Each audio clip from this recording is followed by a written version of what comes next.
the folks that died on Sunday died because we have not fixed our immigration system, and because we have increasingly made it increasingly difficult to get into the country, whether it's through increased border patrol personnel at the border or fencing and so on. And so the more extreme the countermeasures and security that we put in place for border protection, the more, unfortunately, the greater risks that people are willing to go to in order to get into the United States.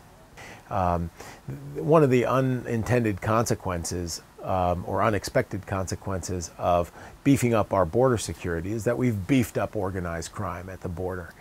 We've effectively made it much more profitable and much more necessary for migrant smuggling organizations and other kinds of smuggling organizations to develop along the border. So unfortunately, what we see playing out in these kinds of incidents is the result of U.S. policy, and we could avoid these kinds of tragedies by seriously overhauling our immigration system and providing legal paths to entry to the United States. We have one of the world's deadliest borders.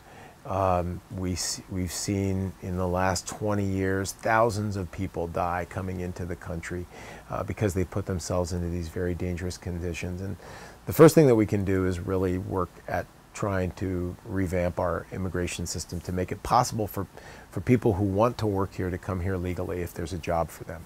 But the second thing that we can do is to modify our government's policies on how we engage smuggling organizations to try to minimize the negative impact.